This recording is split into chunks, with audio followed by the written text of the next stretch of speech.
ଆସନ୍ତୁ ଜାଣିବା ପ୍ରଭୁ ଜଗନ୍ନାଥଙ୍କ ସହିତ ନୃସିଂହଙ୍କର ସମ୍ପର୍କ କ'ଣ ରହିଛି। ନବକଳେବର ସମୟରେ ଦାରୁ ଅନ୍ୱେଷଣରେ ଯାଉଥିବା ଦଳକୁ ନୃସିଂହ ମନ୍ତ୍ରରେ ଅଭିଷିକ୍ତ କରାଯାଏ।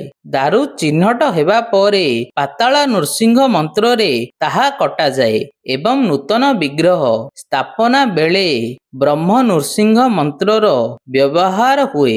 ଶ୍ରୀମନ୍ଦିର ରୋଷଶାଳାରେ କୌଣସି କାରଣରୁ ମହାପ୍ରସାଦ ଅପବିତ୍ରତା ନଷ୍ଟ ହେଲେ ପୁଣି ତାହାକୁ ଶୁଦ୍ଧ କରିବା ପାଇଁ ପ୍ରଭୁ ନୃସିଂହଙ୍କୁ ପୂଜା କରାଯାଏ। ସୁଦର୍ଶନଙ୍କ ସହ ମଧ୍ୟ ନୃସିଂହଙ୍କର ସମ୍ପର୍କ ରହିଛି।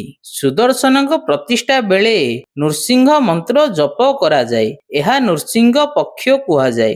ରଥଯାତ୍ରା ପୂର୍ବରୁ ପ୍ରଭୁ ଜଗନ୍ନାଥଙ୍କ ନନ୍ଦିଘୋଷ ରଥରେ ପ୍ରଭୁ ନୃସିଂହଙ୍କ ମୂର୍ତ୍ତି ସ୍ଥାପନ କରାଯାଏ। ସାଙ୍ଗରେ ଆପଣଙ୍କୁ ଯଦି ଏହି ଭିଡ଼ିଓଟି ଭଲ ଲାଗିଛି ଆମ ଚ୍ୟାନେଲକୁ ସବସ୍କ୍ରାଇବ କରିବେ। ରହୁଛି ନମସ୍କାର।